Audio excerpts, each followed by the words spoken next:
तो हेलो बच्चों, स्वागत है आप सभी का इस नए वीडियो में। तो आज जो है आप लोगों को आई होप आगे जो वीडियोस मैंने डाला है वो अच्छा लग ही रहा होगा, समझ में आ रहा होगा। तो बस एग्ज़ाम में कुछ ही दिन बाकी है, तो मंडे जो है आप लोग का बिजनेस स्टडीज़ का एग्ज़ाम होने वाला है। मुझे पता है आप सभी ज़बरदस्त रॉक करके आएंगे पेपर में। आपको कुछ नहीं करना है भाई, बस आप थोड़ा सा ये वीडियोज़ को सुनिए। छोटे छोटे वीडियोज़ में डाल रहा हूँ ताकि आप लोग को हैक्टिक भी ना लगे, और अपने दोस्तों के साथ भी शेयर करो ताकि उनका भी जो है हेल्प हो सके। तो उसी के साथ हम लोग स्टार्ट करते हैं आज अपना नया जो है टॉपिक, वो है रिक्रूटमेंट। तो चलिए पहले समझते हैं कि रिक्रूटमेंट क्या होता है, उसके बाद हम लोग रिक्रूटमेंट के सोर्सेज के बारे में भी पढ़ेंगे। और ये जो सोर्सेज है हम लोगों ने, आप लोगों को अगर आप लोगों ने वीडियो देखा है पहले वाले, तो उसमें हम लोगों ने थोड़ा थोड़ा पढ़ लिया है, बट अभी जो है उसको हम लोग थोड़ा डिटेल में पढ़ने वाले हैं। तो चलिए इसी के साथ शुरू करते हैं कि रिक्रूटमेंट होता क्या है। तो रिक्रूटमेंट क्या होता है, रिक्रूटमेंट का पहले डेफिनेशन हम लोग पढ़ लेते हैं। तो recruitment is the process of searching for prospective employees and encouraging them to apply for filling the vacant job position in the organisation. Okay, तो इससे क्या समझ में आता है, देखिए रिक्रूटमेंट में क्या होती है, जो ऑर्गेनाइजेशन है, जो कंपनी है, वो जो है जो कैंडिडेट सुटेबल है उनको इंड्यूस करते हैं। इंड्यूस माने अट्रैक्ट करना। ओके, बहुत सारे वेज है अट्रैक्ट करने के, अभी हम लोग पढ़ेंगे। थोड़ा बहुत आप लोग जानते भी होंगे, आप लोग तो अभी इतने ज़्यादा डिजिटल वर्ल्ड में हैं, जैसे लिंक्डइन हो गया, या आप लोग बहुत सारे वेबसाइट्स पे देखते हैं। बहुत सारे आजकल तो व्हाट्सएप ग्रुप हो गए जहाँ पे जॉब के आपको आ जाते हैं इंफॉर्मेशंस। बहुत सारे एडवर्टीजमेंट आती है पेपर में। तो वो क्या करते हैं, इससे जो परफेक्ट एम्प्लॉई है, जिसका स्किल परफेक्ट है, जो उन लोगों को चाहिए, तो वो उसको अट्रैक्ट करते हैं। ओके, और वो जो वेकेंट पोजीशन है जो उनके ऑर्गेनाइजेशन में, वो चाहते हैं कि वो जो वेकेंट पोजीशन है वो बेस्ट एम्प्लॉय को लेके वो फुलफिल कर सके। और सबसे इंपॉर्टेंट चीज़ कि वो जो है बहुत चाहते हैं कि ज़्यादा कैंडिडेट आए। क्योंकि देखो बच्चों, अगर ज़्यादा कैंडिडेट आएंगे तो क्या है कि आपको बहुत सारा ऑप्शन मिलेगा, बहुत वैरायटीज़ मिलेगा, उसमें से आप बहुत बेस्ट आप चूज़ कर पाओगे। अगर मान लो आपके पास 2 ही 3 कैंडिडेट है, तो आपके पास ना ज़्यादा ऑप्शन है, आपको उसी में से एक सेलेक्ट करना पड़ेगा, क्योंकि आपका जो है पोस्ट भी वैकेंट है। तो वो ज़्यादा लोगों को, मैक्सिमम नंबर ऑफ पीपल्स को अट्रैक्ट करने के चाहते हैं with particular skill set, education, qualification जो उनको चाहिए उसके रिगार्डिंग। ओके, तो ये रहा रिक्रूटमेंट। तो अब जो है रिक्रूटमेंट जो है किस तरह से होता है, तो रिक्रूटमेंट के जो है 2 सोर्सेस ऑफ रिक्रूटमेंट एक्चुअली हम लोग पढ़ने वाले हैं। तो रिक्रूटमेंट जो है 2 सोर्सेस से होते हैं। पहला जो है internal recruitment and second one is external recruitment.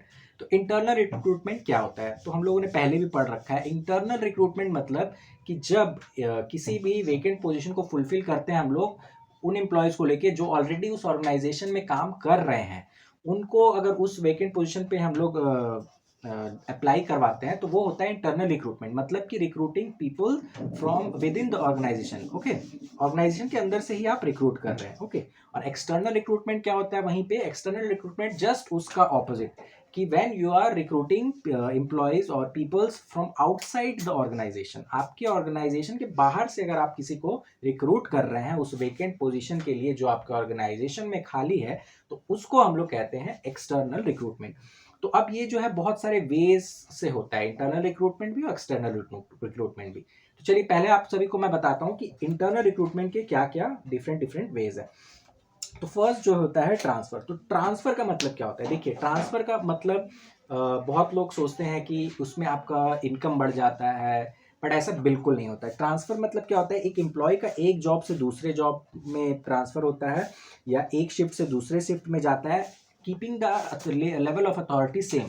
मतलब वो उसका जो अथॉरिटी का जो लेवल है, उसको जो काम करना था वो सब सेम है, बस वो समझिए कि वो यहाँ था, यहाँ से यहाँ आ गया, जैसे इस डिपार्टमेंट था अब वो दूसरे डिपार्टमेंट में चला गया, लेकिन उसका वो जो लेवल ऑफ अथॉरिटी, उसका जो काम है वो सेम है ना। उसका पे लेवल बढ़ेगा, कुछ भी नहीं बढ़ेगा, वो सेम रहेगा। तो इसको हम लोग बोलते हैं ट्रांसफर। ओके, बाकी सब चीज़ जो है उसमें अनचेंज रहती है, चाहे वो सैलरी स्ट्रक्चर हो, उसका वर्कलोड है, सब वो जो है अनचेंज रहेगा।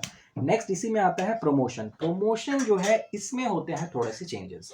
प्रमोशन में जो है एम्प्लॉयज को एक हायर रैंक मिलता है विद मोर पे, पैसा भी बढ़ता है और रैंक भी बढ़ता है प्रमोशन में। ओके, प्रमोशन जो है वो एम्प्लॉयज़ को जो है एबिलिटी को देखते हुए, कॉम्पिटेंसी और उनके इफ़िशिएंसी को देखते हुए मिलता है। अगर वो बहुत अच्छा कर रहे हैं, अब कंपनी को लगता है कि इसको अब हायर पोजीशन में भाई दे देना चाहिए, ये बंदा बहुत ही अच्छा कर रहा है, अब ज़रूरत है इसको ऊपर ले जाने की।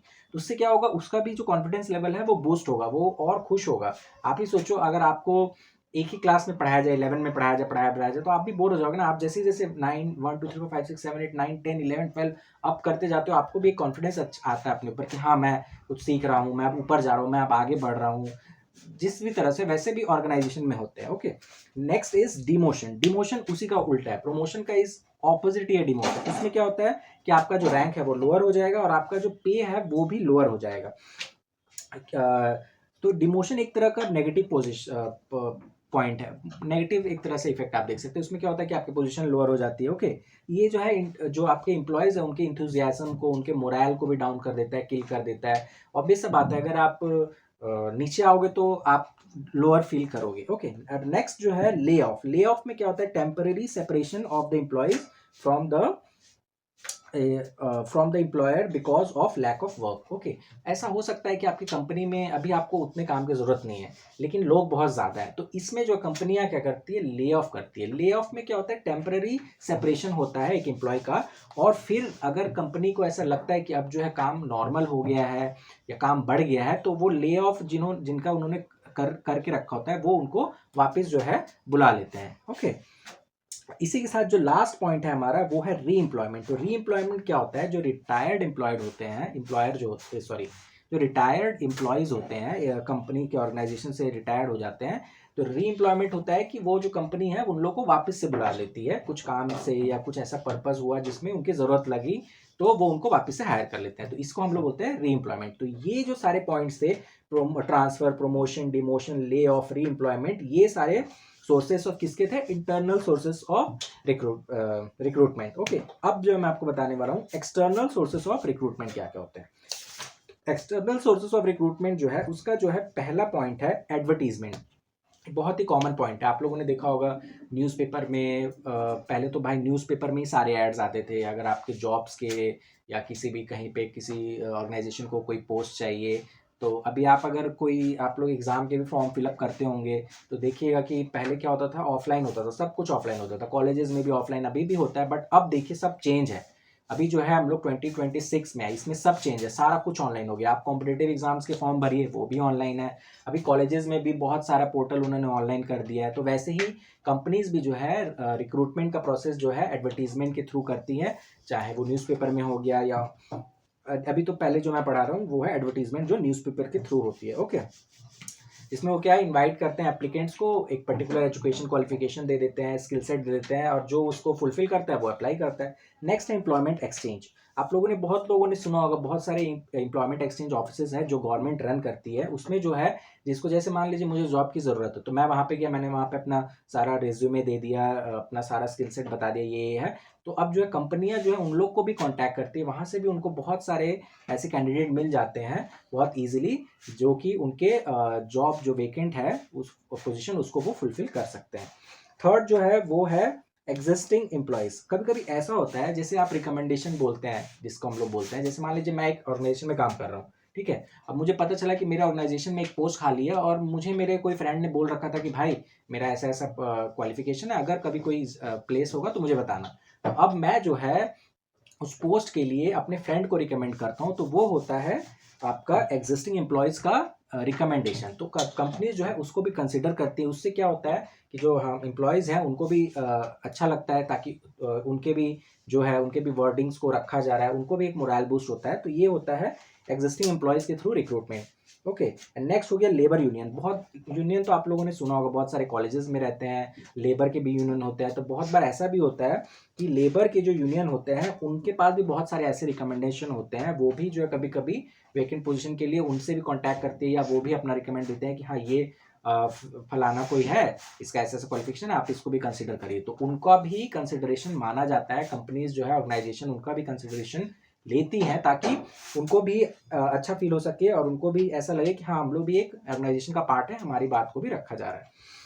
नेक्स्ट जो है वो है educational institution. Okay, educational institution जैसे कॉलेजेस हो गए, स्कूल्स हो गए, यूनिवर्सिटीज़ हो गई, तो बड़ी बड़ी कंपनीज जो है वो क्या करती हैं, उनसे भी टाई अप रखती हैं। ओके, तो वो जो कॉलेजेस है, इंस्टीट्यूट है, यूनिवर्सिटीज़ है, वो जो है अपने स्टूडेंट्स को रिकमेंड करते हैं। तो इस तरह से भी जो है बहुत एक्सटर्नल जो रिक्रूटमेंट होता है। ओके, नेक्स्ट जो है लेबर कॉन्ट्रैक्टर्स। ओके, बहुत सारे लेबर कॉन्ट्रैक्टर्स भी हैं जो बहुत क्लोज लिंक्स लगता है लेबरर से, मैनेजर से, ठीक है, उनके पास भी कभी कभी डिटेल्स रहता है, तो वो भी कभी कभी जो है कंपनीज को बताते हैं कि कोई भी वैकेंट पोजीशन रहता है तो उससे भी कंपनीज कांटेक्ट करती है। नेक्स्ट है factory gate. Factory gate means मतलब मान लीजिए एक फैक्ट्री का गेट है, वहाँ पे एक बैनर लगा दिया है कि हमको दिस पोस्ट के लिए वैकेंट है, ये क्वालिफिकेशंस है, तो बहुत लोग जो पासिंग बाय है, पासर बाय है, वो देखते हैं, तो वैसे भी जाके वो वॉक इन बोल सकते हैं आप, इंटरव्यू दे आके या जाके उस पोस्ट के लिए अप्लाई कर सकते हैं। The last one is internet. Internet it is very common. आप सभी जो मैं आपको बता रहा था अभी, जैसे बहुत सारे हो गए, Naukri.com हो गया है, लिंक्डइन हो गया, और भी बहुत सारी वेबसाइट्स हैं इंटरनेट के थ्रू जिसपे आप जाके देख सकते हैं। बहुत सारी कंपनीज जो है वहाँ पे अपना रिक्रूटमेंट जो है डालती हैं, और जिनका क्वालिफिकेशन फुलफिल करता है, स्किल सेट फुलफिल करता है, वो वहाँ से भी अप्लाई करते हैं। तो ये रहा हम लोग का रिक्रूटमेंट का कॉन्सेप्ट, उसके sources internal and external. I hope आप सभी को अच्छा लगा होगा। अच्छे से पढ़िए बच्चों, एग्जाम बहुत ही सामने है, और अपने दोस्तों के साथ भी शेयर करिए। तो चलिए इसी के साथ हम लोग मिलते हैं नेक्स्ट वीडियो में। टिल देन अच्छे से पढ़िए।